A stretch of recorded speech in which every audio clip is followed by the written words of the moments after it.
Très heureuse de vous retrouver sur les antennes de la RTS 2. Mesdames et messieurs, bonjour et bienvenue dans votre magazine d'actualité Midi Mag.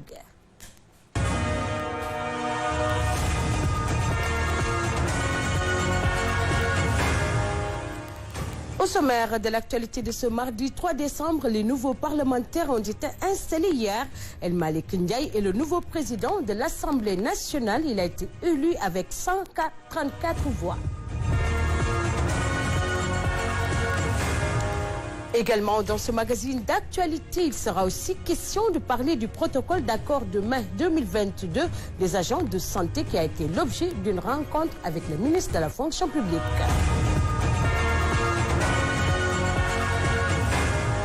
Sport, Coupe d'Afrique de handball féminin, le Sénégal est en train de réaliser un parcours sans faute avec 4 matchs et 4 victoires, leader du groupe A.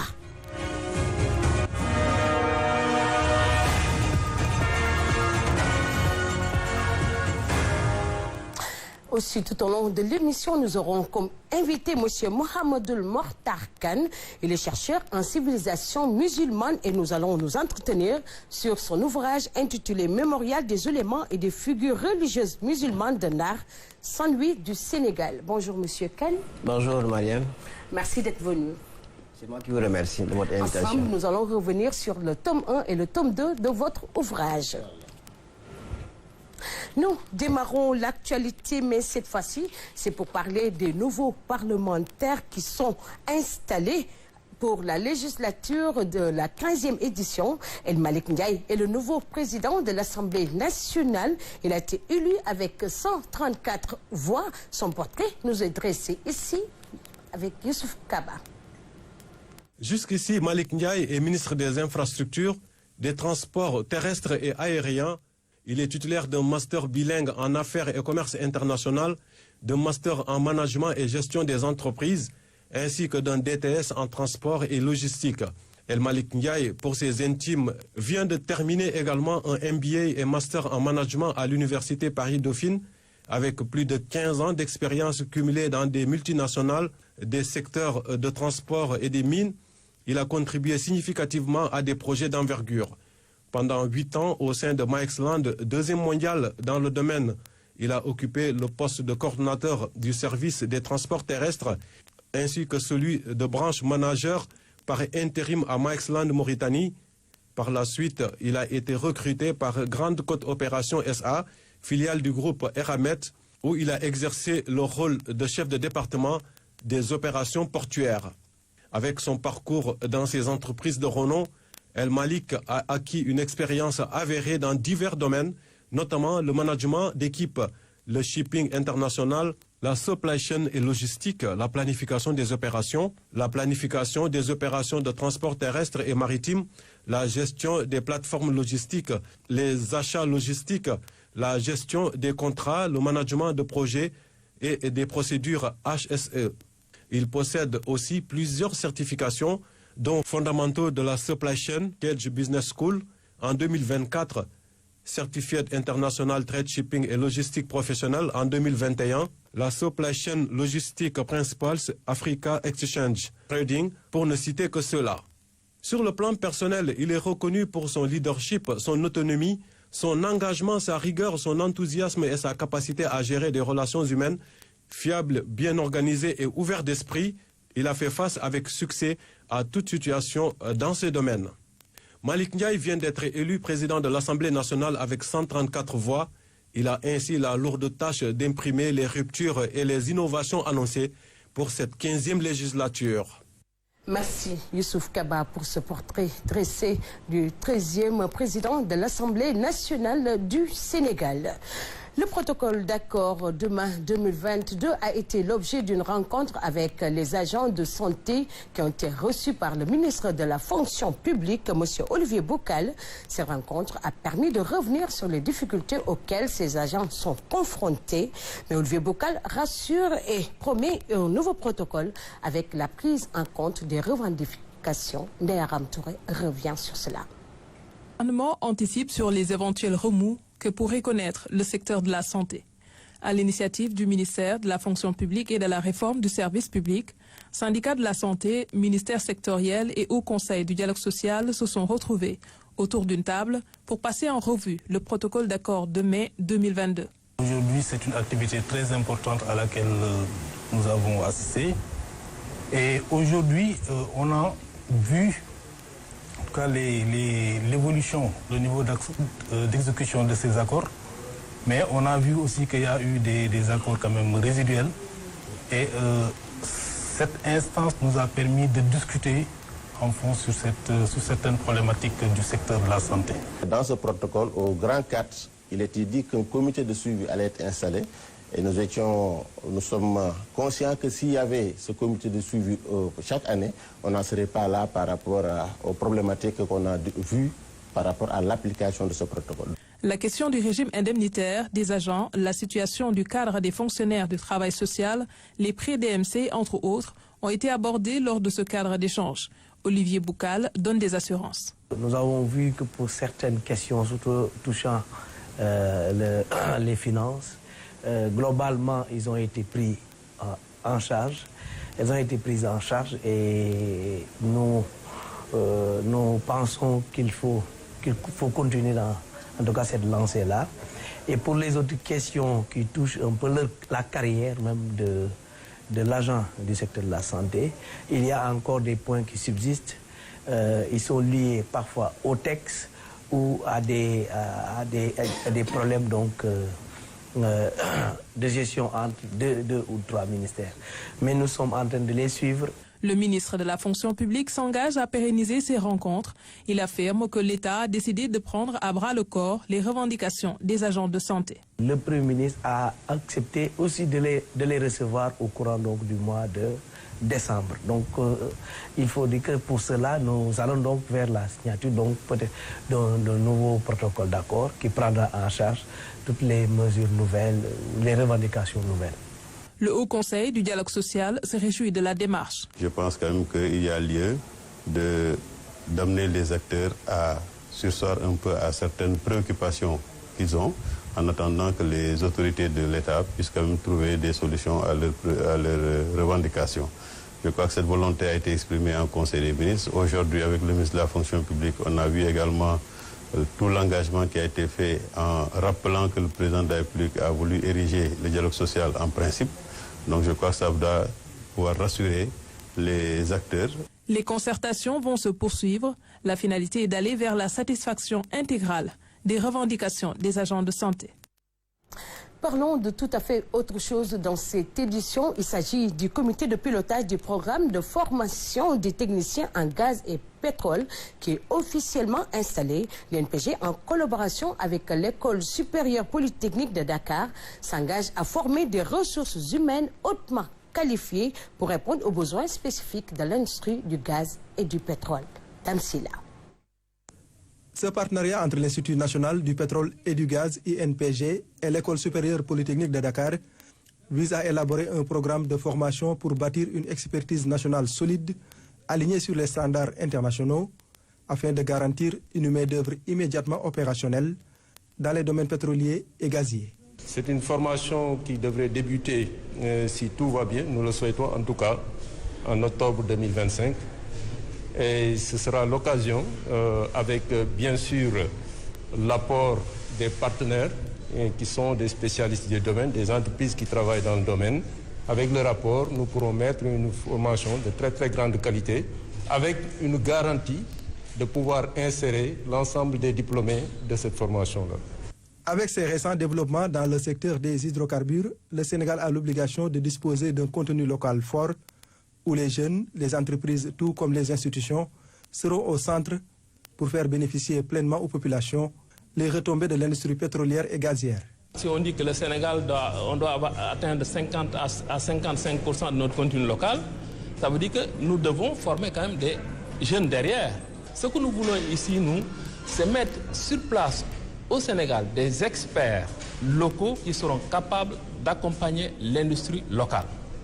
La formation de techniciens sénégalais dans les métiers du pétrole et du gaz au niveau local permet de faire des économies comparées aux formations faites à l'extérieur. Le nombre de techniciens formés va aussi augmenter considérablement. Il y aura le comité pédagogique qui va s'occuper de tout ce qui est recrutement, voir exactement quel plan nous allons prendre. Si nous allons prendre par exemple des bacheliers, des excellents bacheliers, les former vers des techniciens supérieurs qualifiés, ou bien prendre des techniciens supérieurs déjà qualifiés et les former dans le secteur pétrole et gaz, ça c'est encore sous discussion.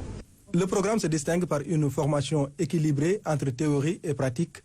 Les techniciens bénéficieront de modules fondamentaux en génie électrique, mécanique, chimique et industriel, ainsi que de modules spécialisés couvrant les fondamentaux du pétrole et du gaz, le processus d'exploitation, de production, de raffinage et de distribution des hydrocarbures, la maintenance des équipements et les techniques de contrôle commande, les certificats HSE conformes aux standards internationaux, entre autres.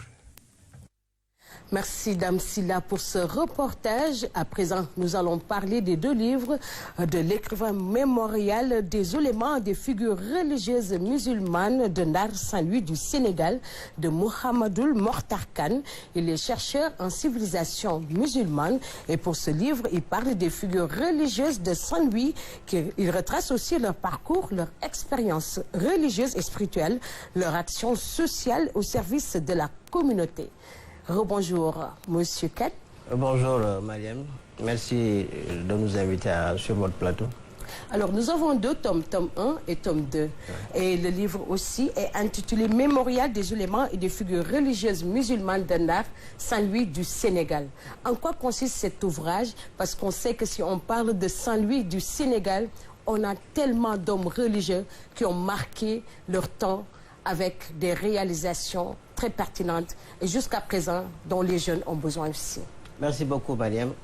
D'abord, je voudrais préciser que c'est un ouvrage que j'ai coécrit avec le docteur Cheikh Tidiane Fall, que je salue au passage, de l'Université Gaston Berger de Saint-Louis. Donc, c'est un ouvrage qui retrace la vie et l'œuvre d'hommes et de femmes, au nombre de 80 pour les 2 tomes, qui ont donc marqué de leur empreinte l'histoire religieuse de Saint-Louis. Alors, ces figures religieuses ont joué un rôle important dans le rayonnement de Saint-Louis en tant que foyer islamique, en tant que centre d'échange, en tant que aussi centre où il y a eu des apprentissages dans tous les domaines islamiques durant ces 2 derniers siècles. Alors, ce sont des notices biographiques qui ont été donc rassemblées, mais pas que, parce que à travers les générations, nous avons essayé de revisiter aussi l'histoire de l'islam à Saint-Louis. Alors, revisiter l'histoire de l'islam à Saint-Louis, qu'est-ce qui vous a incité à écrire ces ouvrages? Alors, ces ouvrages répondent à un besoin. D'abord, c'est un travail mémorial. Un travail mémorial qui nous permet de rendre hommage à ces hommes et ces femmes qu'on ne doit pas oublier. Parce qu'au Sénégal, nous avons tendance à oublier très souvent nos champions dans tous les domaines. Alors, c'était l'occasion de mettre en lumière leur parcours, mais aussi le legs précieux qu'ils nous ont légué. C'est un legs que nous devons sauvegarder dans un premier temps, mais aussi transmettre aux générations actuelles et futures. Alors, dans cet ouvrage, on a constaté aussi que vous avez évoqué des faits historiques qui ont marqué l'histoire de Saint-Louis avec ses hommes religieux. Tout à fait. Il y a beaucoup de faits historiques que nous avons revisités à travers les notices, mais aussi entre les générations. Parce que au début de chaque chapitre, nous faisons des commentaires pour chaque génération, une manière de voir quels sont les actes forts qui ont été posés et quels sont les événements historiques qui se sont déroulés et que cette génération-là a vécu. Alors, ça nous a permis non seulement d'élucider des faits historiques qui faisaient l'objet de controverses, mais aussi des faits historiques qui étaient mal connus par l'opinion publique de façon générale. On peut en citer quelques-uns, notamment le fait historique relatif à l'emplacement de la grande mosquée de Saint-Louis. Alors, il y a eu beaucoup de divergences de vues sur cette question, parce qu'il y avait des auteurs auparavant qui estimaient que quand il s'était agi d'édifier une grande mosquée, il y avait une communauté métisse à Saint-Louis qui n'était pas d'accord et qui avait donc posé 2 conditions pour l'édification de la grande mosquée. La première condition, c'était qu'on l'édifie loin des habitations, c'est-à-dire hors de la ville pratiquement. Et la deuxième, c'était de mettre une cloche dans la mosquée, une cloche qui va donc remplacer l'appel du muezzin. Alors, quand j'ai lu une fois donc, cette information-là, qui a été donc, diffusée par un auteur, Abdelkader Aïdara. La cloche d'ailleurs qui a été l'objet de beaucoup de controverses. Beaucoup de controverses. Alors, j'étais très sceptique quand j'ai lu cela. Alors, je l'ai laissé de côté et j'avais continué donc à faire mes recherches sur autre chose. Alors, quand j'ai mené des recherches sur un érudit qui s'appelle Tafsir Omar Sall, je me suis rendu compte que l'une des conditions qui a été avancée par Abdelkader Aïdara n'était pas conforme à la réalité.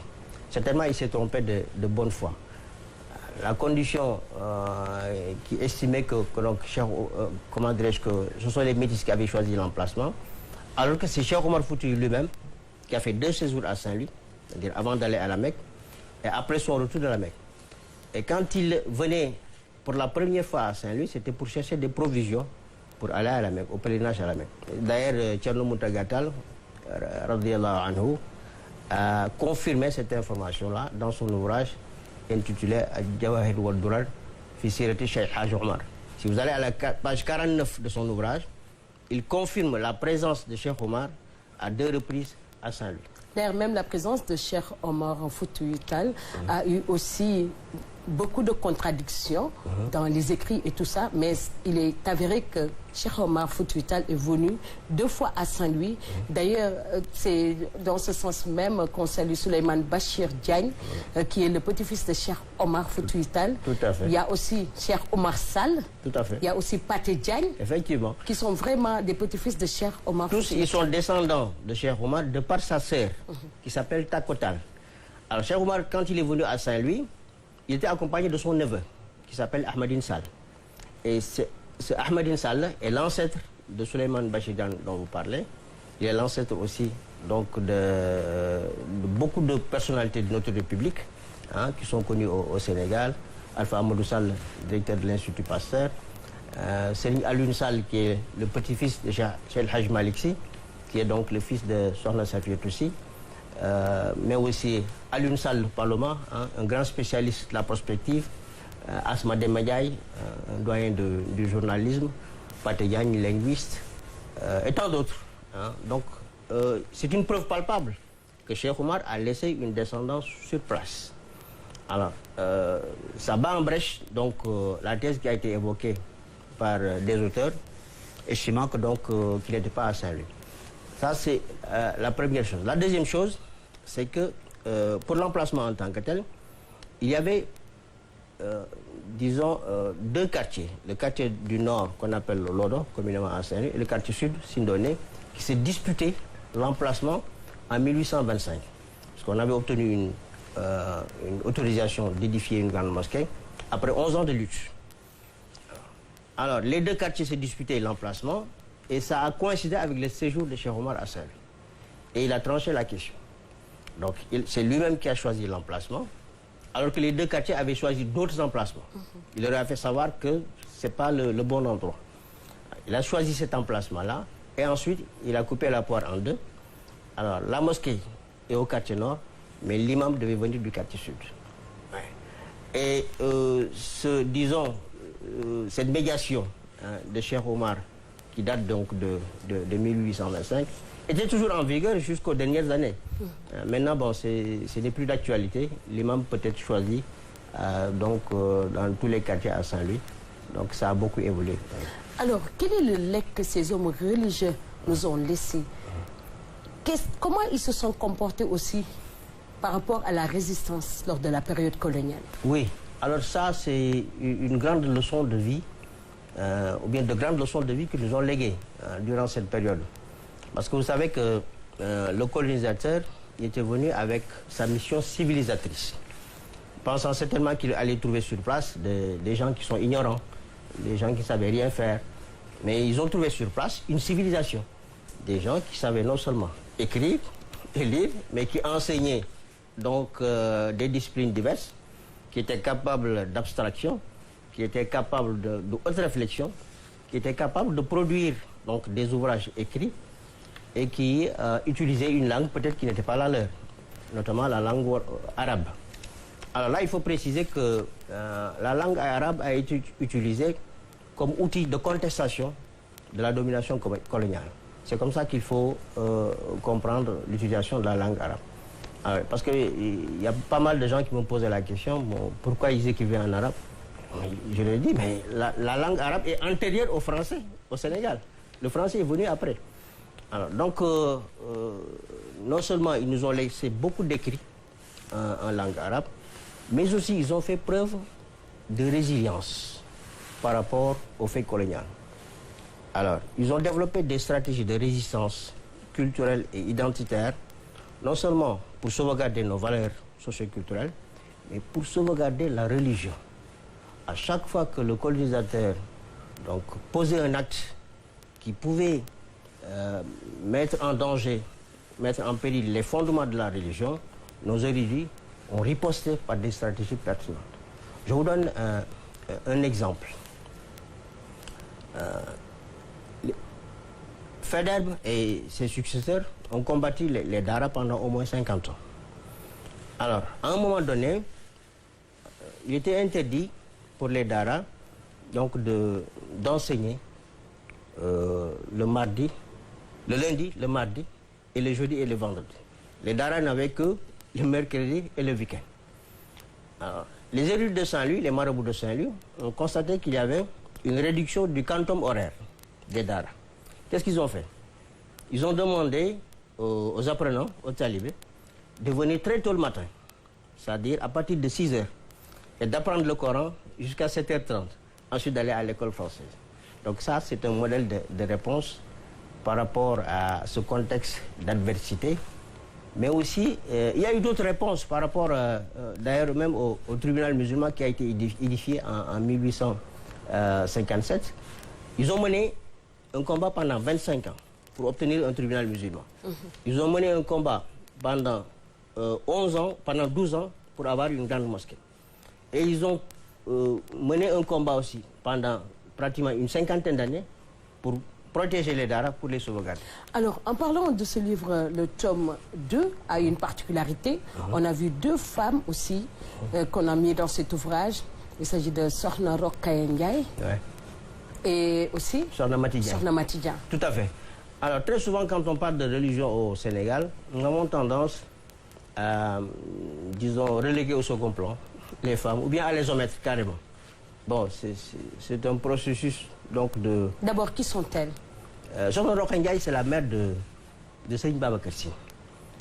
C'est une femme qui a marqué son époque, d'abord de par sa façon d'adorer Allah subhanahu wa ta'ala, mais aussi de par, disons, les relations qu'il a eues avec son mari, Cheikh Hadj Malick Sy. Donc c'est la première femme de Cheikh Hadj Malick Sy.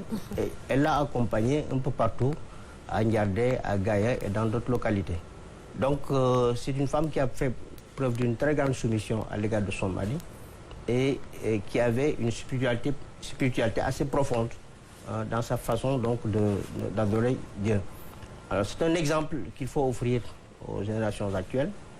L'autre c'est Sokhna Mati Dieng. Une femme très rigoureuse. Ouais, très rigoureuse. L'enseignement coranique. Voilà, qui a évolué dans un autre registre, l'enseignement coranique, qui est la fille de Mor Massamba Diéry Dieng. Mor Massamba Diéry Dieng, c'est un érudit de Saint-Louis qui avait créé 7 Dara à Saint-Louis. 7. Et elle avait des filles, et toutes ces filles étaient Hafizatul Qur'an, c'est-à-dire elles avaient appris le Coran par cœur. Et parmi elles, il y avait Sokhna Mati Dieng. Et quand son père a été rappelé à Dieu, elle a senti le besoin de perpétuer donc l'héritage de son père. Et elle a ouvert son Dara. Elle a enseigné le Coran aux hommes et aux femmes. Et elle était d'une rigueur assez particulière. Hein, parce que bon, elle a enseigné le Coran comme le font les hommes. Et c'était une dame de fer, en quelque sorte. Hein, elle ne se laissait pas faire. Et elle a marqué son époque à Saint-Louis. Ensuite, elle est venue, elle est passée par Kébémer ensuite. Ensuite, elle est venue à Dakar. C'est là où elle a continué à enseigner jusqu'à ce qu'elle soit rappelée à Dieu à la fin des années 40.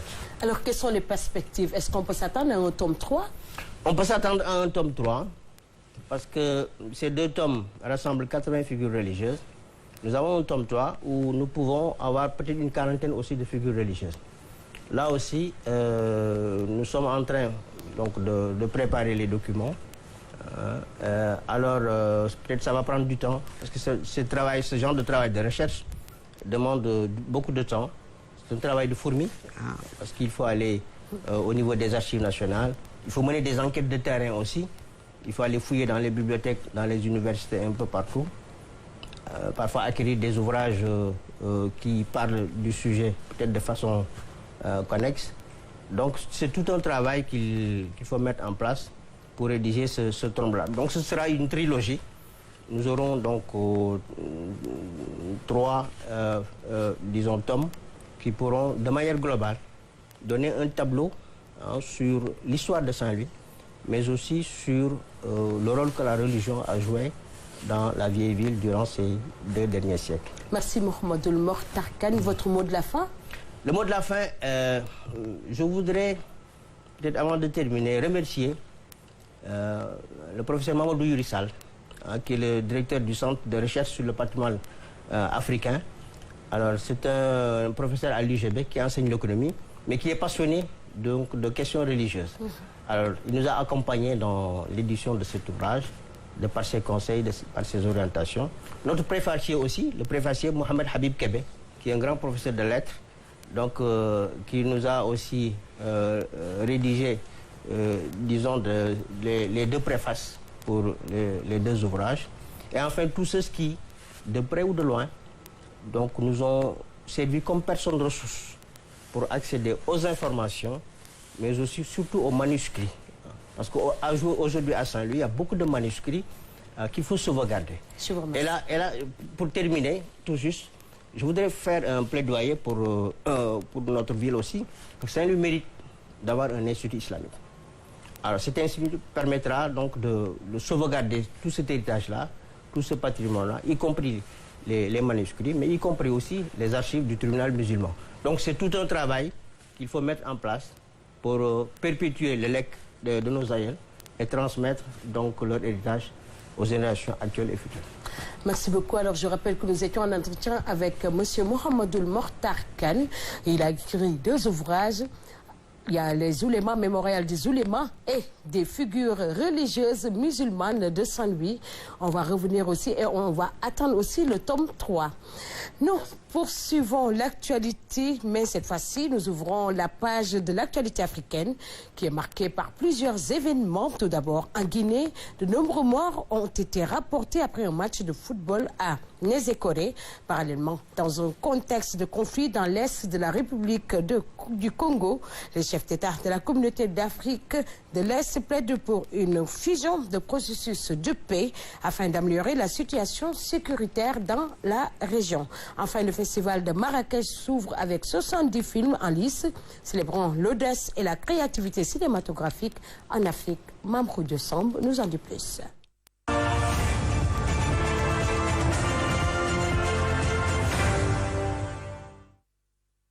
Le gouvernement guinéen rapporte un bilan provisoire de 56 morts à Nzérékoré après un mouvement de foule survenu lors de la finale d'un tournoi de football. La situation a dégénéré à la suite d'un pénalty contesté, entraînant des échauffourées entre supporters et forces de l'ordre qui ont réagi par des gaz lacrymogènes. Cela a provoqué une bousculade vers l'unique sortie du stade et des violences ont également conduit à l'incendie du commissariat de la ville. Des sources hospitalières font état de plus de 130 victimes. L'incident a lieu dans un contexte de tournoi soutenu par le gouvernement guinéen, ce que l'opposition dénonce comme une propagande politique. Une commission d'enquête a été ouverte pour déterminer les causes de ce drame. Lors du sommet d'Arusha, les chefs d'État d'Afrique de l'Est ont plaidé pour la fusion des 2 processus de paix concernant la République démocratique du Congo, le processus de Luanda centré sur les relations diplomatiques avec le Rwanda et celui de Nairobi axé sur le désarmement des groupes armés congolais. Le processus de Luanda a récemment connu des progrès, tandis que celui de Nairobi est au point mort en raison de la reprise des armes par certains groupes armés et de la méfiance entre Kinshasa et Nairobi. Le président congolais Félix Tshisekedi était absent de la réunion et la République démocratique du Congo n'a pas commenté la décision prise par la communauté d'Afrique de l'Est. La 21e édition du Festival international du film de Marrakech, qui se déroule du 29 novembre au 7 décembre 2024, rassemble 70 films provenant de 32 pays, célébrant un cinéma audacieux et engagé. Le président du jury, Luca Guadagnino, a souligné l'importance d'un cinéma vivant et provocateur. Parmi les films en compétition, des œuvres comme La mer au loin de Saïd Amish Ben Larbi et The Walls Always Come at Night de Gabriel Brady abordent des thèmes tels que l'exil et le changement climatique. Le festival met également en avant des discussions avec des figures emblématiques comme Tim Burton et Ava DuVernay qui partagent leurs perspectives sur le cinéma. Des projections spéciales incluent des films tels que The Order de Justin Kurzel et Jane Austen Wicked My Life de Laura Piani, soulignant la diversité cinématographique. L'événement s'engage à promouvoir des talents variés et à questionner les stéréotypes, affirmant ainsi son rôle essentiel dans la culture mondiale.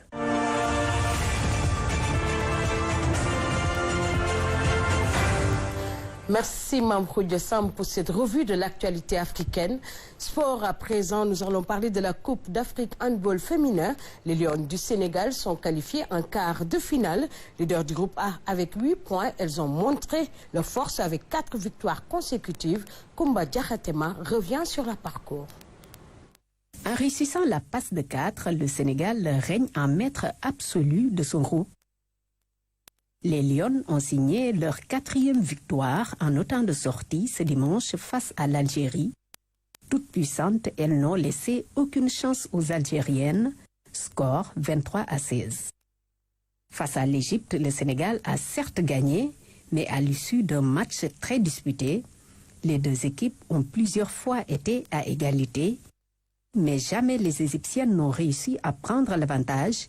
Les coéquipières de Dungu Kamara ont dû batailler ferme pour s'en sortir avec un écart de 5 buts, score 21-16. En match comptant pour la 2e journée, le Cap-Vert n'a pas résisté à la grande offensive sénégalaise et pourtant les Cap-Verdiennes ont fait preuve de beaucoup d'engagement, mais c'est sans compter avec la force de frappe des Lions, à l'image de Soda Cissé, élue meilleure joueuse du match. Elle a été d'un apport décisif dans cette victoire, 37-22. Lors de la première journée, le Sénégal a fait une entrée remarquable dans la compétition face au Kenya. Les Lions ont fait parler leur suprématie face à une équipe kenyane, supposée la plus faible du groupe. Les protégés de Yacine Meswadi ont gagné de la plus belle des manières, 39-9, soit un écart de 30 buts. 4 matchs, 4 victoires. Le Sénégal est déjà qualifié pour les quarts de finale de la Coupe d'Afrique de handball. Les Lions sont leaders du groupe A avec 8 points. En attendant leur dernier match de poule, ce sera contre l'équipe du Congo ce mardi à 15h. 4 matchs, 4 victoires. Félicitations à nos Lions. Voilà qui met fin à ce magazine d'actualité Midi Mag. Merci de l'avoir suivi et bonne suite de programme sur la RTS2. Au revoir.